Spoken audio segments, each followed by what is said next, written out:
Cinema शौकीन सबका स्वागत करता है। आज हम बात करने वाले हैं सीक्रेट इन देयर आईज के बारे में। ये कहानी है एक मर्डर की, जिसकी गुत्थी सुलझाने में एक जासूस लगा हुआ है। कुछ समय के बाद ये केस बंद हो जाता है, मगर जासूस फिर भी इस केस का पीछा नहीं छोड़ता। वो अपनी पूरी जिंदगी लगा देता है ताकि वो सच्चाई तक पहुंच सके। कहानी की शुरुआत होती है और हमारे सामने एक ऑफिस का दृश्य आता है। यहाँ पर ज्यादातर FBI एजेंट्स है। यहीं पर हम रे नाम के एक इन्वेस्टिगेटर को देखते हैं, जो अपनी पार्टनर के साथ बैठा है, जिसका नाम है जेस। जेस उसे ऑप्शंस दे रही है कुछ केसेस के बारे में। यहीं पर हम इनके एक और कलीग को देखते हैं, जिसका नाम है बम्पी। ये सब ऐसे ही बात कर रहे हैं। यहाँ पर इनका एक और साथी है, जिसका नाम है साइफर। इनसे थोड़ी देर बात करने के बाद रे अंदर जाता है कमरे में, जहाँ पर उसकी मुलाकात होती है एक लड़की से, जिसका नाम है क्लेयर। क्लेयर ने यहाँ पर नया नया ज्वाइन किया है। क्लेयर देखने में बहुत खूबसूरत है। रे उससे अपनी नजरें नहीं हटा पाता। तभी उसकी नजर पड़ती है क्लेयर की अंगूठी पे। तब उसे समझ में आता है कि क्लेयर की एंगेजमेंट हो चुकी है। फिर भी वो उससे बात करते रहता है। तब उसे पता लगता है कि क्लेयर काम करती है LAPD के लिए। बहुत देर बात करने के बाद जैसे ही वो बाहर निकलता है, इन्हें पता लगता है कि एक लड़की की लाश मिली है नदी के किनारे। अब सब उस जगह के बारे में सोचने लगते हैं, क्योंकि हमेशा ये सारे लोग उसी जगह पर जाकर के बातें किया करते थे। यहाँ पर कुछ और भी मर्डर्स हुए हैं। इनको लग रहा है कि सारे मर्डर्स कहीं जुड़े हुए तो नहीं है। ये सब निकल पड़ते हैं उस जगह पे जाने के लिए। जैसे ये लोग यहाँ पर पहुँचते हैं, इन्हें एक पुलिस वाला नजर आता है, जिसका नाम है पियरो। पियरो एक एक करके इन्हें सारी बातें बताता है कि इस लड़की की लाश को डस्टबिन में डाल दिया है कातिल ने। कातिल बहुत ही ज्यादा चालाक है। उसने लड़की के सारे फिंगरप्रिंट्स को ब्लीच कर दिया है, ताकि पता न लग सके कि ये लड़की कौन है।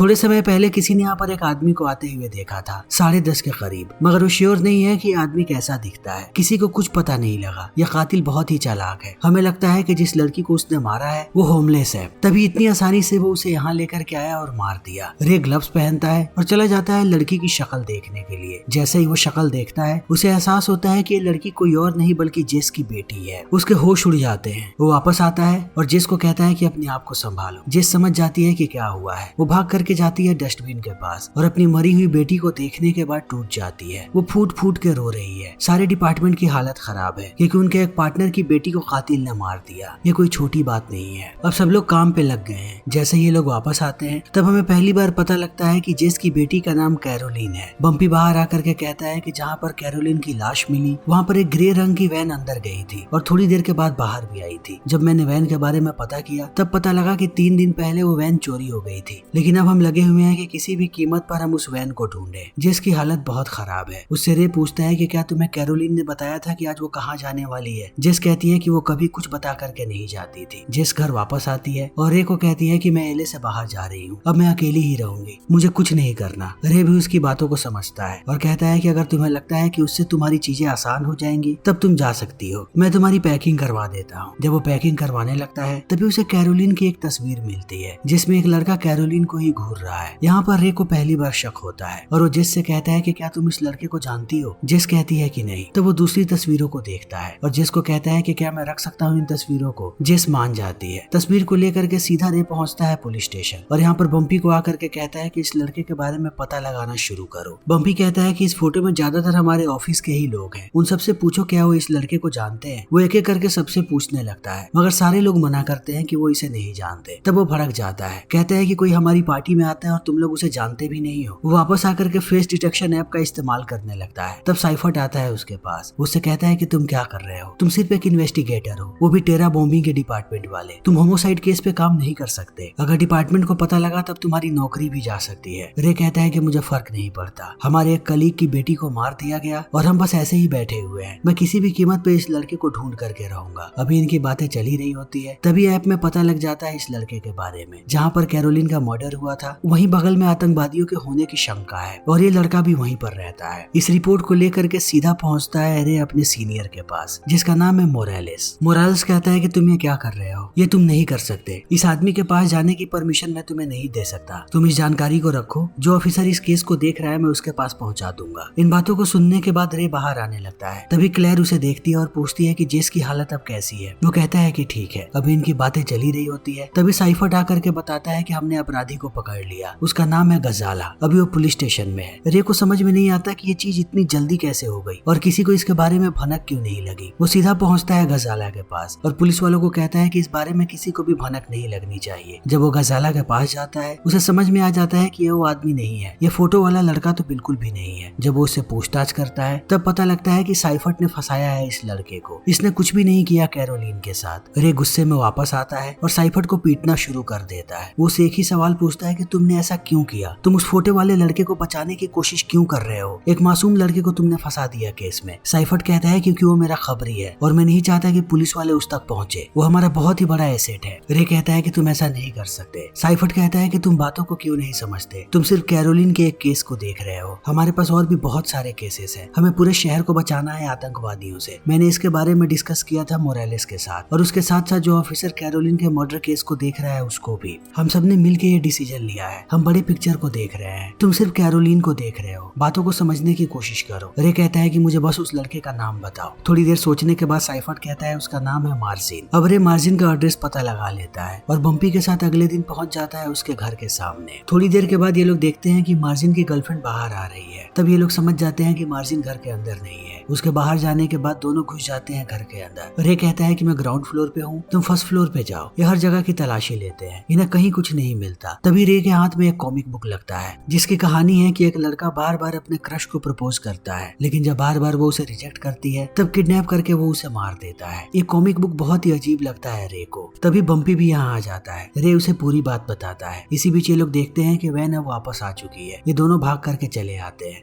और बाहर आकर के कड़ी से कड़ी को जोड़ने लगते हैं। रे कहता है कि हमें उस कॉमिक बुक को लेकर के आना चाहिए था ताकि उसे हम और ध्यान से देख पाते। बम्पी कहता है मैं उसे लाया हूँ। तब रे खुश हो जाता है। वो जैसे ही पहुंचता है अपने ऑफिस, क्लेयर उसे डांटती है और कहती है कि तुम गलत कर रहे हो। तुमने अपने ही टीम के बंदे साइफर्ट को पीटा और बिना किसी की अनुमति के तुम वैन के घर के अंदर भी घुसे हो। रे उसे कहता है कि तुम्हें सच्चाई पता नहीं है कि डिपार्टमेंट में क्या चल रहा है। जिस आदमी को इन लोगों ने पकड़ा है उसने कैरोलिन को नहीं मारा है। पूरा का पूरा डिपार्टमेंट सच्चाई छुपा रहा है। यहाँ पे सिर्फ मैं ही ऐसा हूँ जो सच्चाई के पास जाने की कोशिश कर रहा हूँ। क्लेयर कहती है कि तुम अभी भी गलत हो। तुम्हें मोरालेस के ऑर्डर को फॉलो करना पड़ेगा। इनकी बातें चल ही रही होती है। तभी जेस चली आती है ऑफिस में। सब देख करके उसे शांत हो जाते हैं। तभी जेस की नजर पड़ जाती है उस कॉमिक बुक पे। अरे उसे छुपा नहीं पाता। जेस कॉमिक बुक को पढ़ने लगती है और याद करती है उन सारे पलों को जो उसने अपनी बेटी के साथ बिताए थे। उसके जाते ही रे पहुंचता है क्लेयर के पास और कहता है कि तुम सोच भी नहीं सकती कि जेस पर क्या बीत रही है। मुझे लगता है कि जेस कहीं अकेले बदला लेने ना निकल पड़े, इसीलिए सबसे पहले मैं इस केस को सॉल्व करना चाहता हूँ ताकि जेस कोई गलत कदम ना उठाए। तुम्हें बस चुप रहना है और किसी को कुछ नहीं बताना। तब क्लेयर मान जाती है और मदद करने के लिए भी अब वो राजी है। ये दोनों प्लान करते हैं कि सबसे पहले इन्हें उस वैन को ढूंढना है। ऐसे ही बातें करते हुए चले आते हैं पार्किंग एरिया में। तब क्लेयर बताती है कि अगले महीने उसकी शादी है, जल्दी उसका मंगेतर यहाँ पर आने वाला है। अब वो चली जाती है घर। अगले दिन वो जैसे ही वापस आती है सबसे पहले आकर के मिलती है रे से। तब रे दोबारा बात करने लगता है उसके शादी के बारे में, मगर अब क्लेयर इस बारे में बात नहीं करना चाहती। वो थोड़ी अनकंफर्टेबल हो जाती है। रे उसे एक अच्छी सी वेडिंग ड्रेस भी सजेस्ट करता है। तब क्लेयर उसे एक कीरिंग देती है और चली जाती है। उसके जाने के बाद जब यहाँ से रे निकल रहा होता है तभी उसकी मुलाकात होती है मोरालेस से। मोरालेस उसे डांटने लगता है। कहता है कि आखिर तुम क्या कर रहे हो? तुम वैन के घर के अंदर क्यों घुसे थे और तुमने कॉमिक बुक भी चुराई? तुम अपनी हदों को भूल रहे हो। पूरा शहर खौफ में जी रहा है क्योंकि यहाँ पर बॉम्बिंग होने वाली है और तुम इस मर्डर केस के पीछे लगे हो। तब रे भी भड़क जाता है। कहता है कि गजाला निर्दोष है, असली कातिल मार्जिन है, इसीलिए मैं उसे ढूंढ रहा हूँ। मुझे सबसे पहले उस वैन को ढूंढना है जो उस जगह पर दिखी थी और अगर मुझे सबके खिलाफ जाना पड़े तब मैं ये भी करूंगा सच्चाई तक पहुँचने के लिए। मुझे असली कातिल को ढूंढना है। मोरेल्स कहता है कि तुम ये कभी भी नहीं कर पाओगे। अगर तुम सच में चाहते हो कि तुम इस केस पे काम करो तो पहले मुझे ला करके उस वैन को ढूंढ करके दो। रे कहता है कि ठीक है। वो यहाँ से निकलता है। तब उसे जेस बुलाती है एक बार में मिलने के लिए। वो पहुंच जाता है बम्पी के साथ। यहाँ आने के बाद जेस बताती है कि जब मैंने कॉमिक बुक को पढ़ा तब मुझे पता लगा कि मार्जिन बेसबॉल का बहुत ही बड़ा फैन है और बेसबॉल का एक सबसे फेमस प्लेयर यहीं पे आता है अपने साथियों के साथ। उसने जो 3 ट्रॉफी जीती हैं उन्हें यहीं पर रखा गया है। इस बात के पता लगने के बाद मैं हमेशा ही यहाँ पर आती हूँ और इंतजार करती हूँ ताकि वो एक दिन यहाँ पर आए। बेसबॉल फैंस का एक पूरा का पूरा यहाँ पर ग्रुप है जिनका नाम है डॉजर्स। वो हर एक फ्राइडे को यहाँ पर आते हैं और सबसे बड़ी बात यह है कि बेसबॉल का एक मैच होने वाला है और डॉजर गैंग के सारे लोग वहाँ पर आएंगे। तो अगर आज वो यहाँ पर नहीं आया तो कल मैच देखने जरूर आएगा। यहाँ ना आने के बाद अगले दिन ये लोग पहुंच जाते हैं स्टेडियम में। सबके पास मार्जिन की फोटो है, उसके बाल लंबे हैं। ये लोग उसे स्टेडियम में ढूंढना शुरू कर देते हैं। थोड़ी देर के बाद इन्हें मार्जिन नजर आता है। तब बम्पी और ये दोनों पीछा करना शुरू कर देते हैं। मार्जिन बहुत ही तेजी से भाग रहा है। बम्पी जब एक दीवार से नीचे कूदता है तब उसकी टांग टूट जाती है, मगर रे अभी भी मार्जिन का पीछा कर रहा है और अंत में उसे दबोच भी लेता है। दबोचने के बाद वो जैसे ही वापस आता है क्लेयर उस पर भड़क जाती है और कहती है कि तुम ये क्या कर रहे हो? तुम्हें इस केस से निकाला जा रहा है। तुमने स्टेडियम में भगदड़ क्यों मचाई? तुम्हारे ऊपर कार्यवाही भी हो सकती है। इससे पहले कि मोरालेस को ये बात पता लगे जल्दी से मार्जिन को छोड़ दो। रे कहता है कि मैं ऐसा नहीं कर सकता, बस मैं इतना चाहता हूँ कि मैं उसे एक बार इंट्रोगेट करूँ और उसके बाद मैं उसे छोड़ दूंगा अगर उसने सच्चाई नहीं बताई तो। क्लेयर मान जाती है। रे उससे सवाल जवाब पूछना शुरू कर देता है। सबसे पहले वो कहता है कि तुमने कैरोलिन को क्यों मारा। मार्जिन कहता है मैंने किसी को नहीं मारा। रे कहता है कि जब हमने तुम्हें स्टेडियम में देखा तब तुम भाग क्यों रहे थे। मार्जिन कहता है कि मैं एक पुलिस का इन्फॉर्मर हूँ और मुझे नहीं पता था कि तुम लोग पुलिस वाले हो, इसीलिए मैं भाग रहा था। रे एक के बाद एक सवाल पूछता है मगर मार्जिन कोई भी सीधा जवाब नहीं देता। वो बहुत ही ज्यादा कॉन्फिडेंट है, उसे पता है रे उसका कुछ नहीं बिगाड़ सकता। तभी यहाँ पर क्लेयर आती है और क्लेयर बातें करने लगती है रे से। इसी बीच क्लेयर को अंदाजा होता है कि उसके शर्ट के कुछ बटन्स खुले हुए हैं और वहाँ से मार्जिन झांक रहा है। तब उसे शक होता है और वो प्रोवोक करना शुरू कर देती है मार्जिन को। वो उसे कहती है कि कैरोलिन एक एथलीट थी, उसके हड्डियों में बहुत दम था, मगर जिसने भी उसे मारा था हड्डियों को तोड़ा था और मुझे नहीं लगता कि इस लड़के में इतना दम है। इसके हाथ तो देखो कितने छोटे हैं और क्लोरोफॉर्म से सारे फिंगरप्रिंट्स भी मिटाए गए थे। मुझे नहीं लगता कि मार्जिन में इतनी अकल भी है। कैरोलिन का बलात्कार हुआ था, उसकी जो योनि थी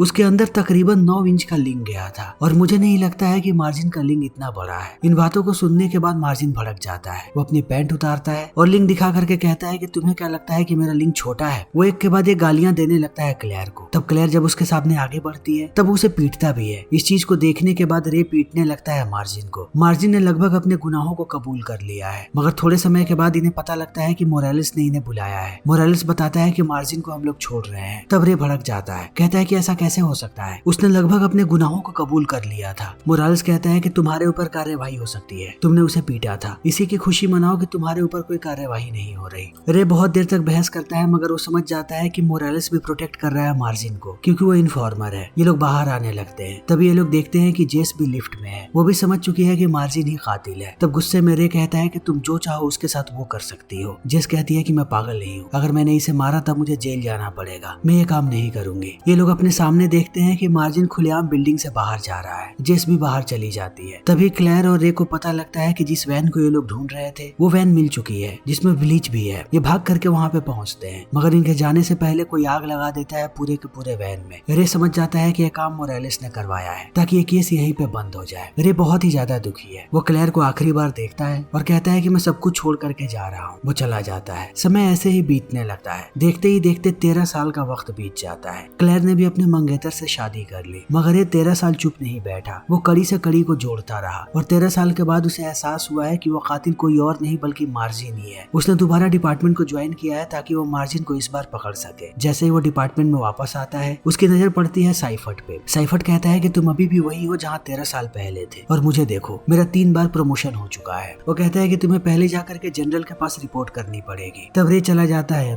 अंदर जाकर के देखता है कि जनरल कोई और नहीं बल्कि क्लेयर है। उसका प्रमोशन हो गया है। वो उसे देख करके मुस्कुराता है और कहता है कि तुम्हारी शादी भी हो गई, क्या तुम्हारा कोई बच्चा है। क्लेयर कहती है कि मैं और मेरे पति बहुत बिजी रहते हैं, बच्चे के लिए हमारे पास टाइम नहीं है। थोड़ी देर बात करने के बाद रे कहता है कि मुझे पता लग गया है कि वो आदमी कहाँ पे है। वो कातिल मार्जिन ही है और वो हर जगह भाग रहा है। पिछले 13 साल से मैंने यही किया है। मैंने सारे अमेरिकन इंटेलिजेंस सिस्टम को खंगाला है। मैंने लाखों लोगों की प्रोफाइल देखी। तब मुझे एहसास हुआ कि मार्जिन अभी भी यहीं पर है। उसने शायद प्लास्टिक सर्जरी भी करवाई है मगर हम अभी भी उसे पकड़ सकते हैं। इनकी बातें चली रही होती है तभी जेस अंदर आ जाती है। रे सबको समझाता है कि हमारे पास ये एक आखिरी मौका है, हमें आखिरी काम साथ में अच्छे से करना है। क्लेयर मान जाती है मगर वो जेस को कहती है कि हम नहीं चाहते कि उसे शामिल करें कि कहीं जेस अपना आपा ना खो दे। जेस कहती है कि अगर इस बार मुझे इंसाफ नहीं मिला तो मैं वही मार्जिन को मार दूंगी। सारे लोग शांत हो जाते हैं। इन्हें फिर से अपनी टीम को तैयार करना है। रे जाता है बम्पी के पास और उससे भी मदद मांगता है। बम्पी भी तैयार है। वो कहता है मैं अपने टूटे हुए टांग का बदला लूंगा।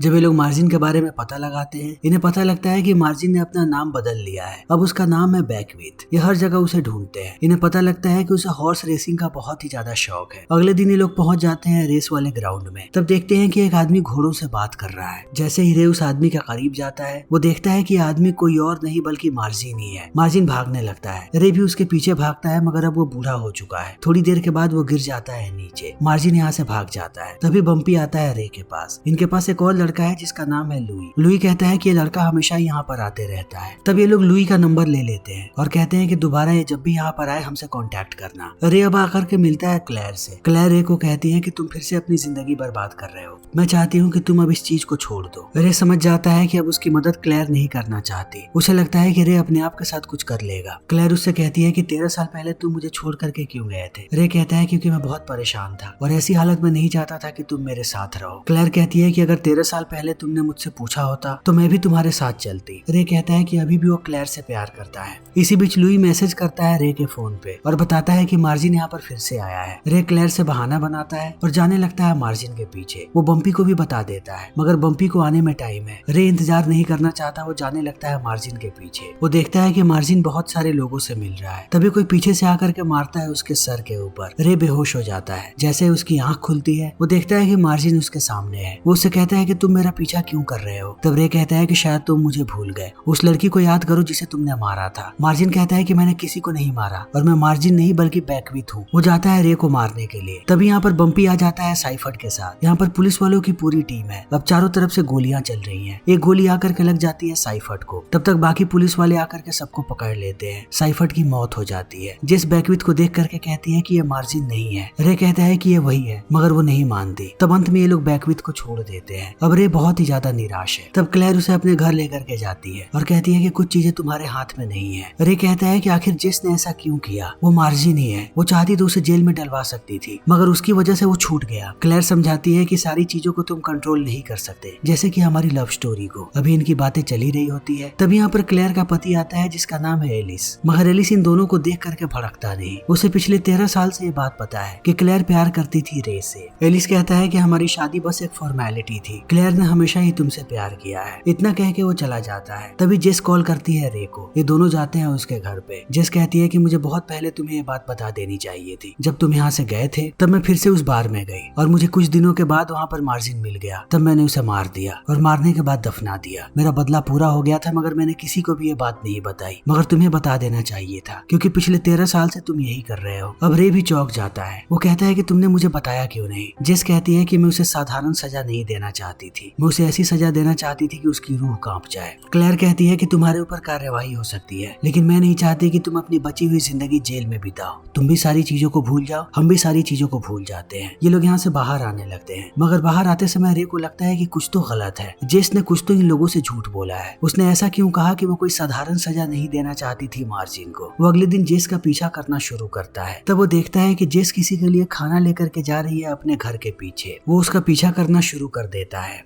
वो देखता है कि जेस ने कच्चा मीट ला करके रखा है कमरे के अंदर। वो देखता है कि कमरे के अंदर एक आदमी है जिसकी बाल और दाढ़ी बढ़ी हुई है। वो समझ जाता है कि ये कोई और नहीं बल्कि मार्जिन है। जेस ने उसे पिछले 13 साल से यहाँ पर कैद करके रखा है और हर रोज उसे कच्चा मीट खिला रही है। ये जिंदगी नर्क से भी बदतर है। जैसे ही मार्जिन उसे देखता है, उसके सामने गिड़गिड़ाने लगता है कि मुझे मार दो। ऐसा कोई भी सेकंड नहीं है जब मैंने अपने पापों के लिए ऊपर वाले से क्षमा ना मांगा हो, और हर वक्त मैंने मौत मांगी है। मुझे मार दो। इन चीजों को देखने के बाद रे भी समझ जाता है कि जेस ने इसे कैसी सजा दी है। वो अपनी बंदूक को निकाल करके आगे रखता है और बाहर आकर के गड्ढा खोदने लगता है। जेस भी इस चीज को देख लेती है। वो समझ जाती है कि रे क्या चाहता है। वो मार्जिन को मारती है और एक साथ सारे लोग मुक्त हो जाते हैं। मार्जिन भी मुक्त हो गया और कहीं ना कहीं जेस भी मुक्त हो गई, क्योंकि जब भी वो इस आदमी के लिए खाना लेकर के जाती थी वो कैरोलिन को याद करती थी। और अब कहीं ना कहीं रे भी मुक्त हो गया है। उसे भी पता है कि कैरोलिन को इंसाफ मिल गया। फिर इसी के साथ ये फिल्म यहीं पर खत्म हो जाती है। तो दोस्तों, हमारी आज की ये वीडियो यहीं पर खत्म होती है। अगर आपको हमारी ये वीडियो पसंद आई हो तो इसे लाइक करें, शेयर करें और चैनल को सब्सक्राइब करें। Thank you.